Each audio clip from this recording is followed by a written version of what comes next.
Assalamualaikum warahmatullahi wabarakatuh. Bayangkan seseorang yang dulu hendak membunuh Rasulullah, tapi akhirnya mencintainya melebihi dirinya sendiri. Bahkan setelah Nabi wafat pun, cintanya tetap hidup dalam setiap hukum dan keputusan yang beliau tegakkan. Itulah Umar bin Khattab radhiyallahu anhu. Cinta yang berubah menjadi warisan peradaban. Semoga Allah menjadikan hati kita seperti hati Umar bin Khattab, kokoh dalam iman, lembut dalam cinta kepada Rasulullah, dan teguh dalam menjaga sunnah beliau sampai akhir hayat. Kalau kisah cinta sejati Umar ini membuatmu tergerak, jangan berhenti di rasa kagum. Jadikan cinta kita kepada Rasulullah nyata lewat ketaatan dan amal. Mari lanjutkan menyimak kisah ini sampai akhir, karena setiap episodenya menyingkap bagaimana cinta bisa menjadi kekuatan yang mengubah dunia. Bismillah, mari kita mulai ceritanya.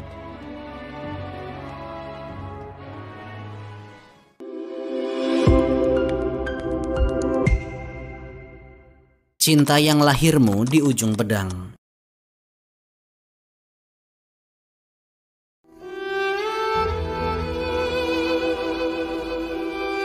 Sebelum cahaya Islam menembus hatinya, Sayyidina Umar bin Khattab adalah sosok yang paling keras menentang Rasulullah.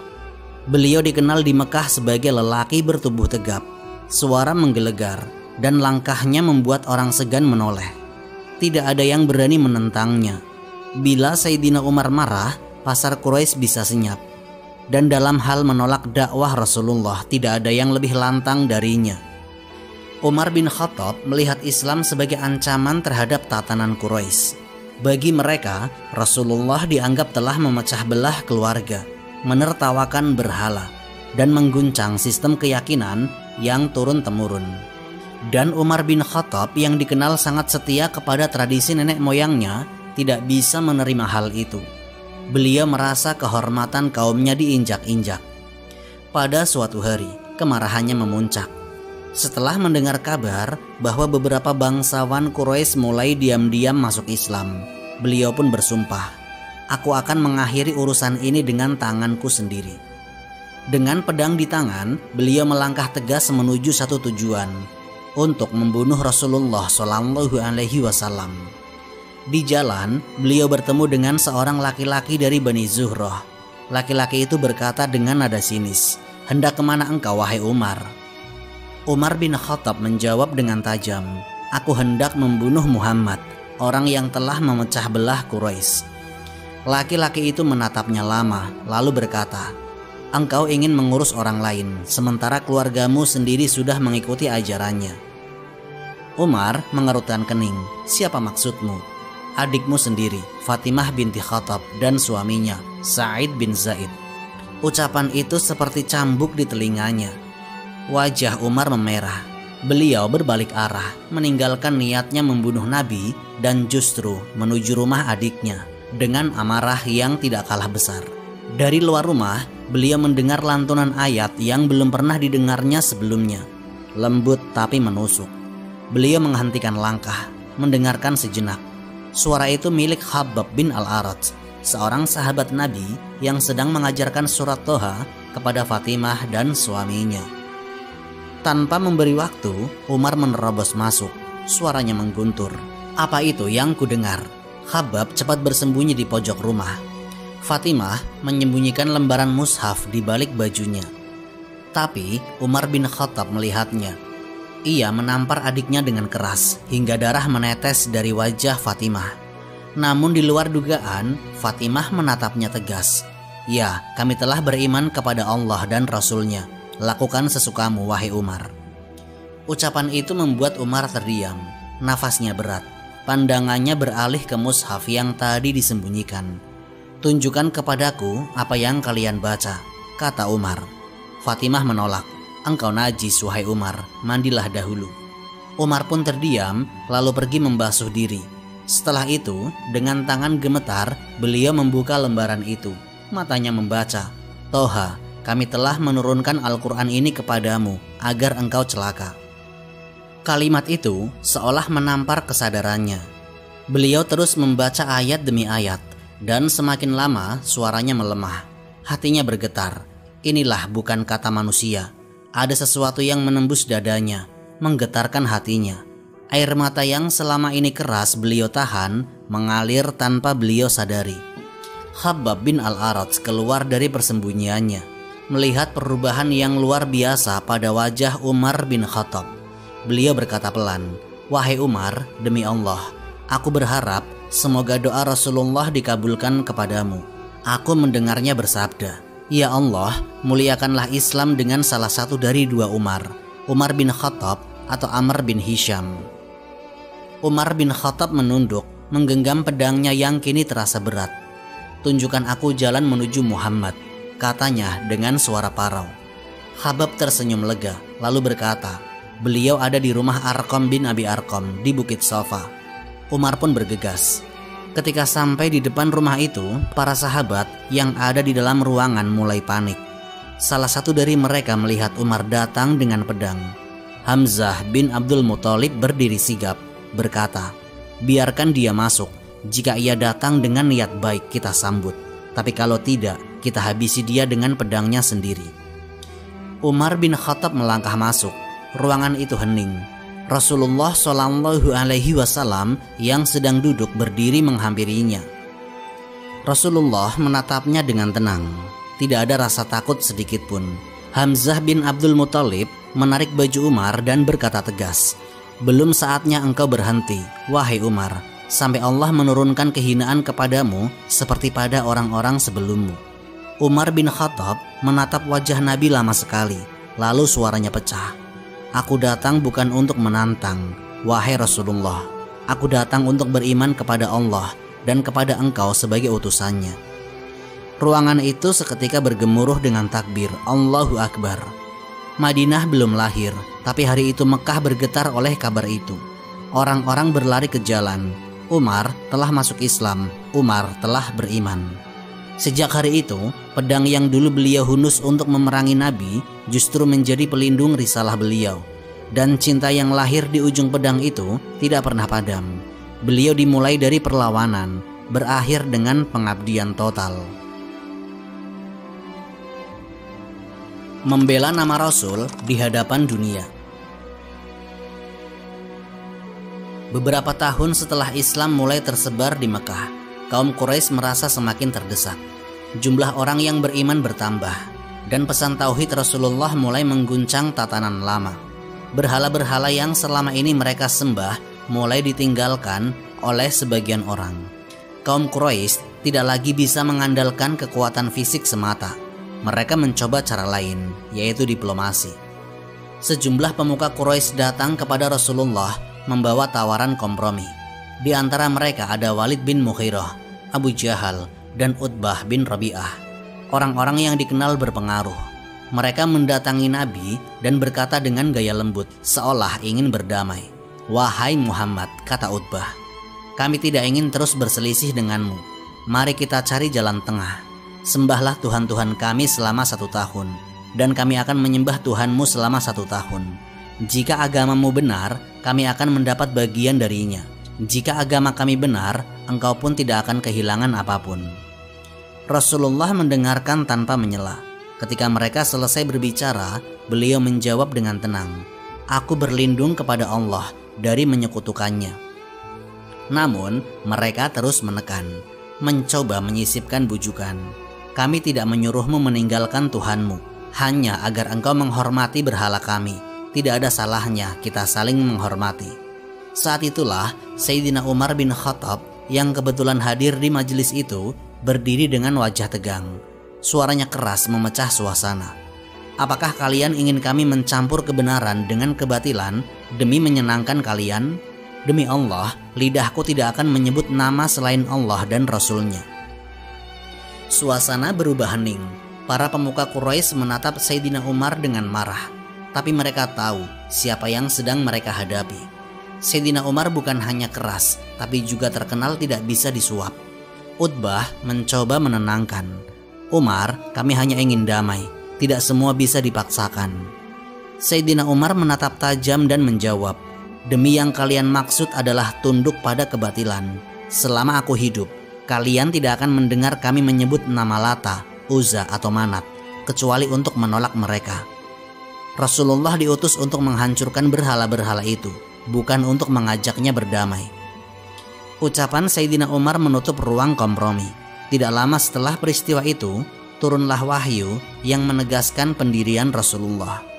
Katakanlah, wahai orang-orang kafir, aku tidak akan menyembah apa yang kalian sembah. Quran Surat Al-Kafirun ayat 1-2. Ayat itu seolah menjadi penguat bahwa tidak ada ruang untuk mencampur antara tauhid dan kesyirikan. Dan Sayyidina Umar adalah orang pertama yang menyambut turunnya ayat itu dengan penuh semangat. Beliau berkata kepada para sahabat, "Inilah garis batas kita, tidak ada lagi tawar-menawar." Kejadian serupa terulang ketika Quraisy mencoba menekan Rasulullah secara politik. Mereka mengirimkan utusan kepada Sayyidina Umar dengan janji besar.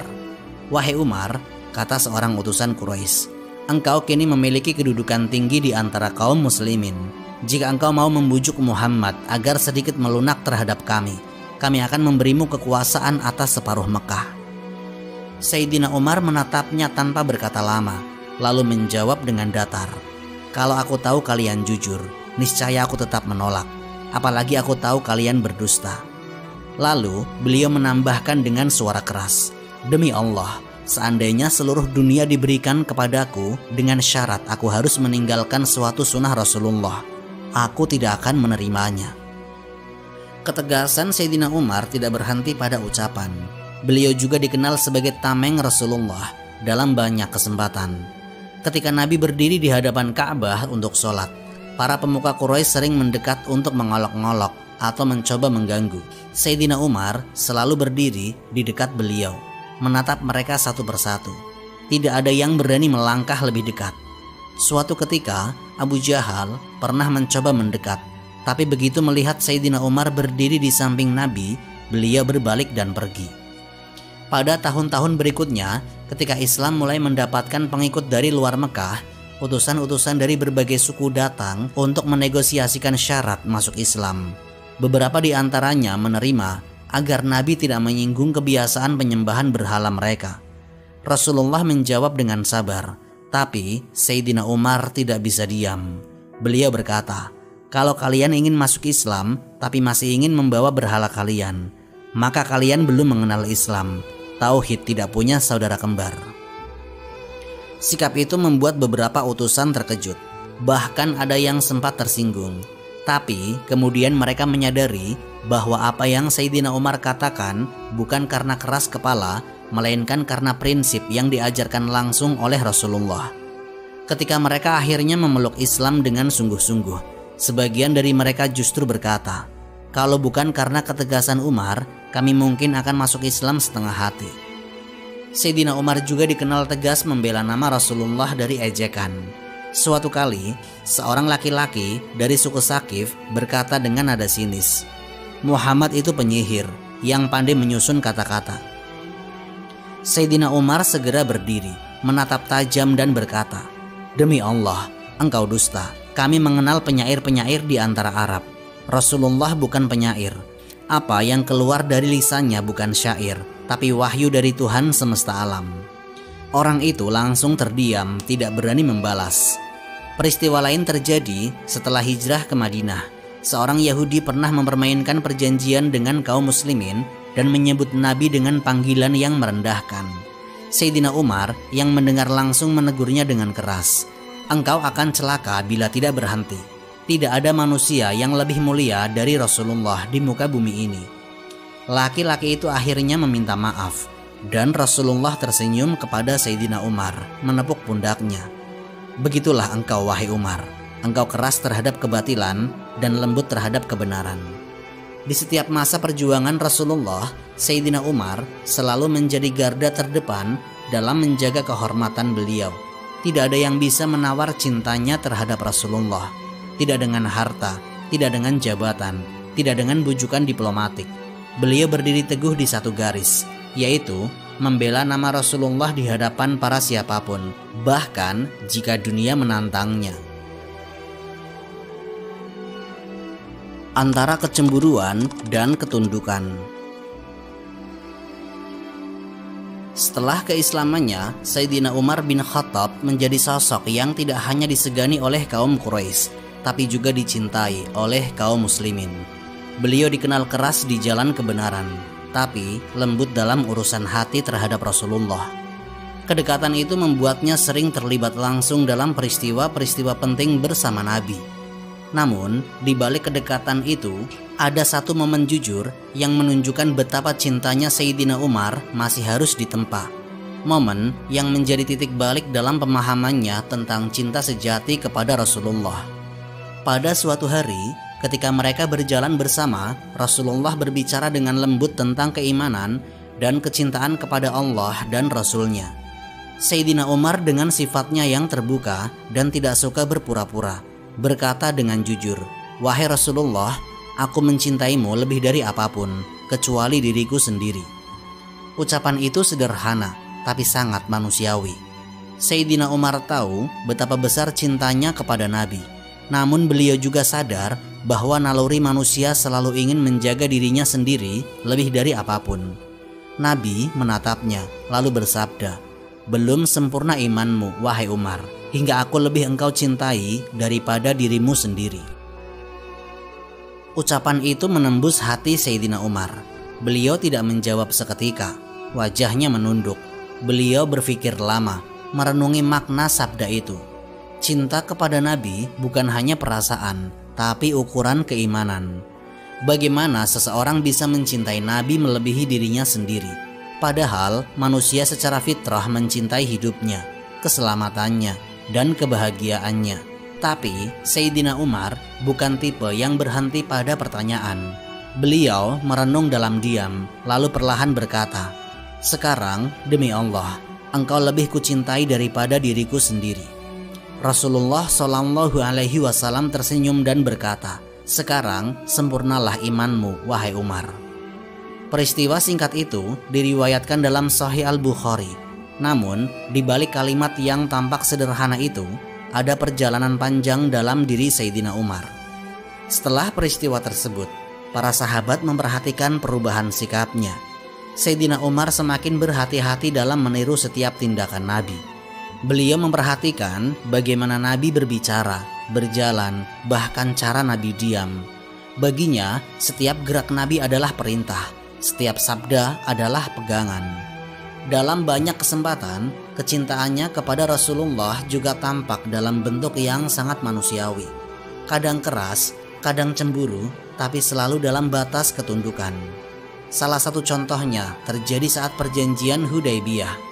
Ketika isi perjanjian itu tampak merugikan kaum muslimin, Sayyidina Umar mendatangi Rasulullah dengan wajah gelisah. "Bukankah engkau utusan Allah?" tanya Umar. "Benar," jawab Nabi. "Bukankah kita di pihak yang benar dan mereka di pihak yang batil?" "Benar," jawab Nabi lagi. "Lalu mengapa kita menerima kehinaan dalam perjanjian ini?" Nabi menjawab dengan tenang, "Aku adalah hamba Allah dan aku tidak akan menyalahi perintahnya." Sayyidina Umar menunduk, menahan gejolak di dadanya. Di satu sisi, cintanya membuat beliau ingin membela Nabi dengan caranya sendiri. Tapi di sisi lain, beliau belajar bahwa cinta sejati bukan selalu berarti membela dengan amarah, melainkan tunduk pada kehendak Allah dan Rasul-Nya. Beberapa waktu setelah itu, Sayyidina Umar sering menangis setiap kali mengingat sikap kerasnya saat itu. Beliau berkata, "Aku masih takut dengan kata-kataku di hari Hudaybiyah. Aku menebusnya dengan amal dan istighfar." Cinta Sayyidina Umar kepada Rasulullah juga tampak ketika Nabi berbagi kabar tentang fitnah yang akan datang setelah beliau wafat. Sayyidina Umar selalu menanggapi dengan satu kalimat, "Selama aku masih hidup, aku akan melindungimu, wahai Rasulullah." Beliau tidak bisa membayangkan hidup tanpa kehadiran Nabi di tengah mereka. Suatu kali, Rasulullah menyebut nama Abdullah bin Ubay, seorang munafik yang dikenal sering menyakiti Nabi dengan lisannya. Sayyidina Umar berdiri, "Izinkan aku menebas lehernya, wahai Rasulullah, agar tidak ada lagi lidah yang menghinamu."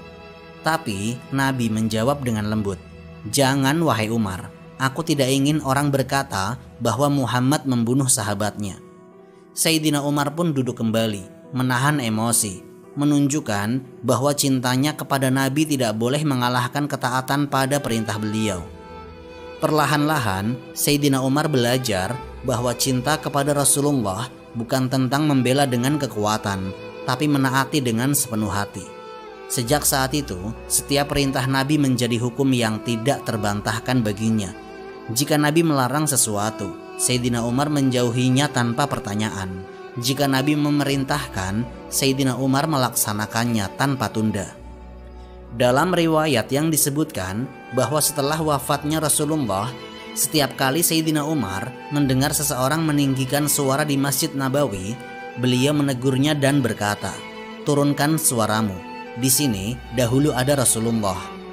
Itu bukan hanya bentuk adab, tapi bukti bahwa cinta dan hormatnya kepada Nabi telah menjadi bagian dari dirinya, bahkan setelah Nabi tiada. Dan semuanya bermula dari satu dialog sederhana, yaitu saat Sayyidina Umar berkata jujur bahwa beliau mencintai Nabi, tapi belum lebih dari dirinya sendiri. Lalu belajar bahwa iman sejati dimulai ketika cinta itu menundukkan ego. Menangis di makam Rasulullah.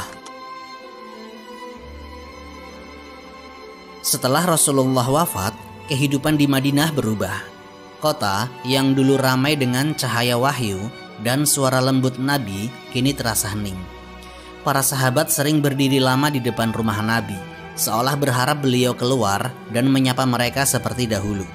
Dan di antara semua yang paling sulit menerima perpisahan itu adalah Sayyidina Umar bin Khattab radhiyallahu anhu. Hari ketika Rasulullah wafat menjadi salah satu momen paling berat dalam hidupnya. Riwayat sahih menyebutkan Sayyidina Umar awalnya tidak percaya. Beliau berdiri di Masjid Nabawi, menghunus pedang dan berkata keras di hadapan orang-orang banyak, "Barang siapa mengatakan Rasulullah telah wafat, akan kupenggal lehernya. Demi Allah, beliau tidak mati. Beliau hanya pergi seperti Musa bin Imran yang naik ke gunung dan akan kembali lagi." Orang-orang gemetar, tapi Abu Bakar As-Siddiq datang menenangkan keadaan. Beliau masuk ke kamar di mana jenazah Rasulullah telah dibaringkan. Abu Bakar As-Siddiq membuka kain penutup wajah beliau, lalu menunduk mencium dahi Nabi seraya berkata, "Engkau indah semasa hidup dan indah pula setelah wafat." Kemudian beliau keluar dan berbicara kepada Sayyidina Umar yang masih berdiri tegang. "Wahai Umar," kata Abu Bakar As-Siddiq, "barang siapa menyembah Rasulullah, maka sungguh Rasulullah telah wafat. Dan barang siapa menyembah Allah, maka Allah hidup dan tidak akan mati." Lalu beliau membaca ayat, "Muhammad hanyalah seorang Rasul, telah berlalu sebelumnya beberapa Rasul." Quran Surat Ali Imran ayat 114. Ayat itu seolah menghantam kesadaran Sayyidina Umar. Kakinya lemas, pedangnya jatuh, lalu menangis terseduh. Beliau sadar Rasulullah benar-benar telah pergi. Sejak hari itu, setiap kali Sayyidina Umar melewati rumah Rasulullah yang kini menjadi tempat beliau dimakamkan, langkahnya melambat. Dari luar, kadang terdengar suaranya bergetar membaca salam, "Assalamualaikum ya Rasulullah." Tidak ada lagi suara keras, tidak ada lagi nada perintah, hanya bisikan doa dan air mata. Para sahabat yang hidup sezamannya sering menyaksikan bagaimana Sayyidina Umar memperlakukan makam Nabi dengan penuh hormat. Beliau tidak pernah meninggikan suara di dekatnya. Jika ada orang berbicara dengan nada keras di sekitar situ, Sayyidina Umar langsung menegur, "Rendahkan suaramu. Di sini dahulu ada Rasulullah." Bagi Sayyidina Umar, tempat itu bukan sekedar makam, tapi titik kenangan seluruh perjuangan Islam. Riwayat menyebut, pada suatu malam, Sayyidina Umar datang sendirian ke makam Rasulullah. Beliau menempelkan telapak tangannya ke dinding, lalu berkata dengan suara lirih, "Ya Allah, jangan engkau pisahkan aku dari sunnah kekasihmu ini walau sekejap." Lalu beliau menangis lama, sampai janggutnya basah. Beliau tidak ingin hanya menjadi penguasa atau khalifah yang memerintah, tapi seorang hamba yang tetap hidup dalam jejak Rasul. Setiap kali ada keputusan besar dalam pemerintahannya, Sayyidina Umar selalu memeriksa dirinya dengan satu pertanyaan, apakah ini sesuai dengan sunnah Rasulullah? Bila beliau ragu, beliau mendatangi para sahabat yang masih hidup seperti Sayyidina Utsman, Sayyidina Ali, Sayyidina Abdurrahman bin Auf untuk memastikan bahwa kebijakannya tidak keluar dari garis yang pernah Nabi ajarkan. Bahkan dalam perkara kecil, beliau masih merujuk pada apa yang pernah dilihatnya langsung dari Rasulullah. Di malam yang lain, saat Sayyidina Umar datang ke makam Rasulullah pada malam hari tanpa membawa pengawal, beliau duduk di tanah, memandangi dinding kamar Sayyidah Aisyah yang kini menjadi batas antara dirinya dan kekasih Allah itu. Kadang beliau membaca doa dengan suara parau, kadang diam saja, seolah sedang berbicara dengan kenangan yang tidak bisa dijangkau lagi. Kebetulan pada saat itu ada sahabat yang lewat di dekat situ mendengar Sayyidina Umar berdoa, "Ya Allah, aku tahu engkau telah memuliakan nabimu di sisimu. Tapi jika engkau izinkan, sampaikan salamku kepadanya. Katakan bahwa umatnya masih berjuang menjaga agama ini." Setelah itu, beliau diam, menunduk, dan lama tidak bergerak. Pada masa kekhalifahannya, Sayyidina Umar memerintahkan agar area sekitar makam Rasulullah dijaga dari hiruk pikuk. Beliau tidak ingin orang menjadikannya tempat debat atau keramaian. Baginya, di sana hanya pantas ada salam, doa, dan ketenangan. Beliau juga menolak pembangunan berlebihan di sekitar Masjid Nabawi karena takut umat menjadikan makam itu seperti tempat ibadah yang disembah. Semua itu karena cintanya kepada Rasulullah begitu dalam, tapi tetap dalam batas ajaran. Beberapa riwayat juga menyebut bahwa Sayyidina Umar sering meneteskan air mata setiap kali mendengar seseorang membaca ayat-ayat yang pernah turun berkaitan dengan Nabi. Ketika dibacakan ayat, "Sungguh telah datang kepadamu seorang Rasul dari kalanganmu sendiri. Berat baginya penderitaanmu." Quran Surat At-Taubah ayat 128. Sayyidina Umar menutup wajahnya dengan tangan dan menangis lama. Beliau tahu betapa besar kasih Rasulullah kepada umatnya, dan beliau merasa tidak pernah cukup membalasnya. Di antara semua peristiwa yang terekam tentang Sayyidina Umar dan makam Rasulullah, satu hal yang sering disampaikan oleh para sahabat adalah perubahan nada suaranya. Sayyidina Umar yang biasanya lantang di medan perang, yang dikenal membuat musuh gentar hanya dengan langkahnya, menjadi lembut dan rendah setiap kali menyebut nama Nabi. Seolah di hadapan makam itu, semua kekuatan dunianya sirna. Yang tersisa hanyalah seorang sahabat yang kehilangan pemimpin, guru, dan kekasih yang beliau hormati melebihi siapapun di dunia ini. Dan sejak saat itu, siapapun yang melihat Sayyidina Umar berdiri di sisi makam Rasulullah tahu, di balik tubuh yang kuat dan suara yang berwibawa, ada hati yang selalu rindu kepada manusia yang telah mengubah seluruh jalan hidupnya. Wasiat di akhir hayat. Menjelang wafatnya, Sayyidina Umar bin Khattab tidak lagi memikirkan kekuasaan, tidak pula warisan dunia. Setelah 12 tahun memimpin daulah Islamiyah dengan keadilan yang mengguncang dunia, tubuhnya kini berbaring lemah karena tikaman Abu Lu'lu'ah, seorang majusi budak Al-Mughirah bin Syub'ah. Luka di perutnya dalam, darah terus mengalir, dan setiap kali beliau sadar, yang pertama terlintas di bibirnya bukan kerajaan, bukan harta, tapi Rasulullah Shallallahu Alaihi Wasallam. Ketika para tabib datang, mereka mencoba memberi Sayyidina Umar minum susu untuk melihat seberapa parah luka dalamnya. Namun, susu itu keluar dari lukanya bersama dengan darah segar. Orang-orang di sekelilingnya tahu, Amirul Mukminin tidak akan lama lagi. Di tengah kesakitan itu, Sayyidina Umar meminta izin kepada putranya, Abdullah bin Umar, untuk sesuatu yang sangat berarti baginya. Beliau berkata dengan pelan, namun dengan nada tegas yang masih terdengar khas Sayyidina Umar, "Wahai anakku, pergilah kepada Ummul Mukminin Aisyah. Katakan kepadanya, Umar bin Khattab menyampaikan salam kepadamu dan memohon izin untuk dimakamkan bersama dua sahabatnya." Sayyidah Aisyah yang mendengar pesan itu terdiam lama. Di kamarnya, di mana Rasulullah Shallallahu Alaihi Wasallam dan Abu Bakar Asy-Siddiq telah dimakamkan, hanya tersisa satu ruang kosong. Itulah ruang yang sejak lama ingin beliau simpan untuk dirinya sendiri. Tapi setelah mendengar nama Sayyidina Umar, air matanya jatuh. Beliau menjawab, "Aku telah menyiapkannya untuk diriku, namun hari ini aku berikan untuk Umar." Abdullah pun kembali membawa kabar itu. Ketika Sayyidina Umar mendengar jawabannya, wajah beliau berubah teduh. Beliau mengangkat kedua tangannya dan berkata, "Segala puji bagi Allah yang memberiku harapan untuk dikuburkan di tempat bersama Rasulullah dan Abu Bakar."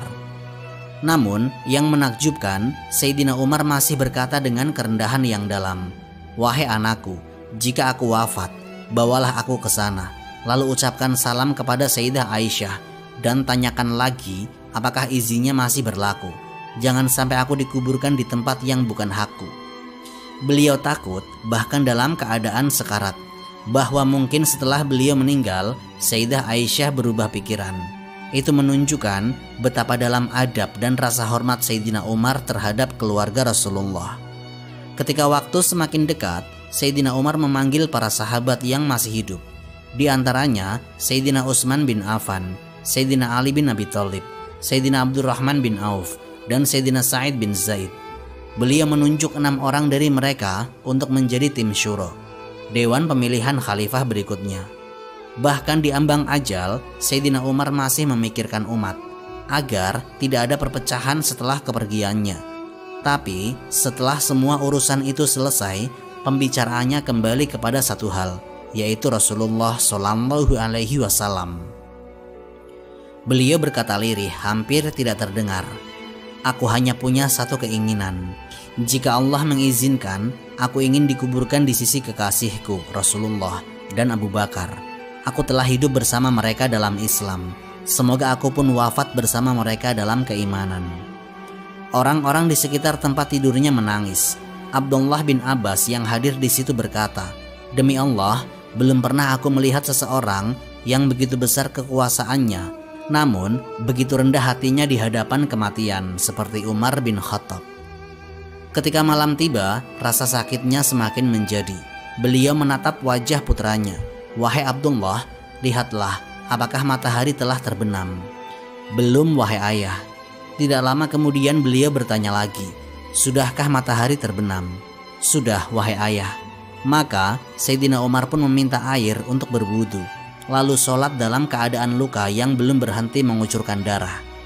Setelah itu beliau berpesan dengan suara yang hampir putus, "Wahai Abdullah, jika aku wafat nanti, letakkanlah wajahku ke arah kiblat. Jika engkau telah mengangkat jenazahku, berhentilah di pintu rumah Aisyah dan katakan, Umar bin Khattab meminta izin untuk masuk."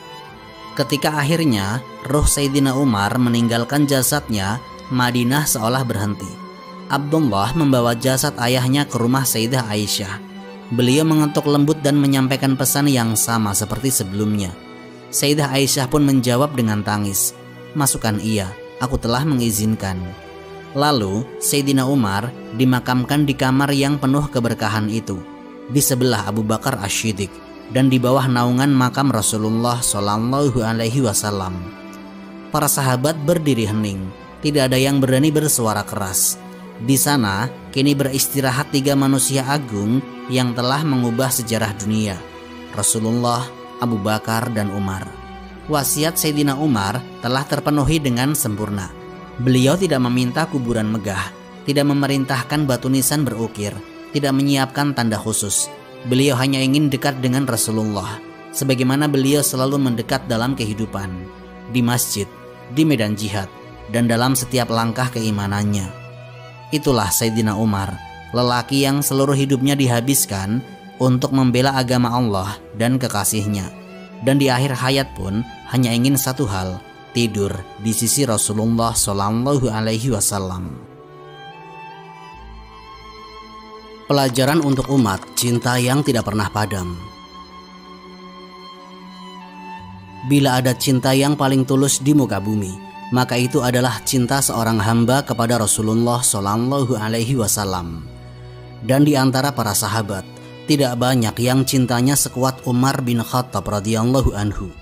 Cinta yang tidak berhenti pada air mata, tapi terwujud dalam tindakan, hukum, dan tanggung jawab yang membentuk wajah Islam hingga hari ini.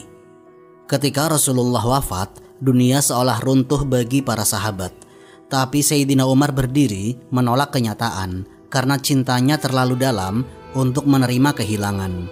Namun, begitu ayat Allah dibacakan hingga hatinya luluh, beliau sadar.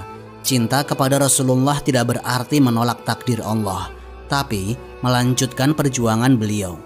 Dari hari itu, Sayyidina Umar mengubah kesedihannya menjadi pengabdian. Beliau mencintai Nabi bukan lagi dengan kata-kata, tapi dengan amal yang nyata. Sebagai khalifah, Umar menegakkan keadilan yang tidak bisa dibeli oleh siapapun. Beliau tidak membeda-bedakan antara rakyat miskin dan pejabat tinggi. Ketika seorang gubernur datang dengan pakaian mewah, Sayyidina Umar menegurnya. "Apakah engkau ingin menandingi cara hidup Rasulullah?"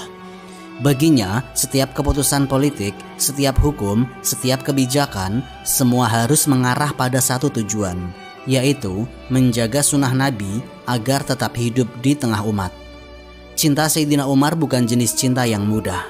Ia adalah cinta yang menuntut tanggung jawab besar. Ketika beliau melihat umat mulai lalai terhadap ajaran, beliau menangis. "Aku takut Allah bertanya kepadaku, mengapa umat ini berpaling dari sunnah Rasulullah, sementara aku masih hidup di antara mereka," katanya. Itulah Sayyidina Umar, seorang pemimpin yang tidak pernah tenang jika sunnah Nabi diabaikan, meski sekedar dalam hal kecil. Beliau pernah berkata kepada para sahabat, "Kita dulu hina sebelum Allah memuliakan kita dengan Islam. Jika kita mencari kemuliaan selain dengan jalan Rasulullah, Allah akan menghinakan kita kembali." Kalimat itu bukan nasihat kosong, tapi hasil dari pengalaman hidup. Beliau pernah menjadi musuh Islam, lalu dibalikan hatinya oleh Allah, hingga akhirnya menjadi penjaga warisan Rasulullah dengan segenap jiwa dan raga. Dalam kesehariannya, Sayyidina Umar menolak hidup mewah. Beliau makan roti kasar, memakai pakaian sederhana, tidur di atas tikar keras. Ketika putrinya Hafsah menyodorkan kasur empuk, beliau menjawab, "Bagaimana aku bisa tidur nyenyak, sedangkan Rasulullah bangun dengan bekas tikar di punggungnya?" Beliau tidak ingin menjadi penguasa yang lupa daratan. Beliau ingin tetap menjadi pengikut Nabi yang setia, bahkan di puncak kekuasaannya. Sayyidina Umar tahu bahwa mencintai Rasulullah berarti menjaga umatnya. Karena itu, beliau berjalan malam-malam ke rumah-rumah rakyat, memastikan tidak ada yang kelaparan. Beliau mendengar tangis anak kecil. Beliau sendiri yang memikul karung gandum di punggungnya. Ketika sahabat lain ingin membantu, beliau berkata, "Apakah engkau yang akan menanggung dosaku di akhirat jika mereka lapar?" Begitulah cinta yang hidup, bukan sekedar rindu kepada sosok Nabi, tapi kepada misi yang beliau bawa. Cinta seperti itu yang seharusnya menjadi warisan umat hari ini. Umat Islam tidak cukup hanya berkata, "Kami mencintai Rasulullah," lalu berhenti di bibir. Cinta sejati kepada Nabi adalah menegakkan keadilan di tengah kezaliman, meneladani keserakahan di tengah kerakusan, dan menjaga sunnah di tengah arus dunia yang menggoda. Sayyidina Umar bin Khattab telah menunjukkan bahwa cinta kepada Rasulullah bisa menjadi kekuatan yang membangun peradaban. Karena cintanya, hukum ditegakkan, rakyat dilindungi, dan sunnah dijaga dengan nyawa. Beliau membuktikan bahwa cinta yang benar tidak pernah mati, karena cinta itu diwariskan lewat amal dan ketaatan. Hari ini, ketika umat Islam sering berbicara tentang cinta Rasul, kisah Sayyidina Umar mengingatkan kita, cinta tidak cukup diucapkan, tapi harus dihidupkan.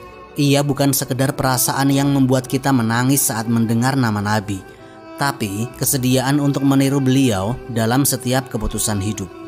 Cinta Sayyidina Umar adalah cinta yang menuntut keberanian, ketegasan, dan pengorbanan. Cinta yang membuat seorang berjuang melawan hawa nafsu, menundukkan ego, dan mendahulukan syariat di atas kepentingan pribadi. Cinta yang mengubah kerasnya pedang menjadi lembut pengabdian. Itulah pelajaran terbesar untuk umat hari ini. Jika cinta kita kepada Rasulullah benar-benar hidup di hati kita, maka dunia ini akan kembali merasakan keadilan seperti di masa Sayyidina Umar bin Khattab radhiyallahu anhu. Karena cintanya yang sejati, tidak padam oleh waktu, tidak pudar oleh jarak, dan tidak tergoyahkan oleh dunia. Sebab ia bersumber dari iman yang mengakar dalam ketaatan kepada Allah dan Rasul-Nya. Wallahu a'lam bishawab. Terima kasih telah menyimak sampai akhir. Semoga kisah ini memberikan manfaat dan menjadi pengingat bagi kita semua untuk terus memperbaiki diri serta meningkatkan ketaatan kepada Allah Subhanahu wa Ta'ala. Lebih dan kurangnya mohon dimaafkan. Yang benar datangnya dari Allah Subhanahu wa Ta'ala. Hilaf atau keliru itu datangnya dari saya pribadi sebagai manusia biasa. Sampai jumpa di kisah-kisah inspiratif berikutnya. Akhirul kalam, wassalamualaikum warahmatullahi wabarakatuh.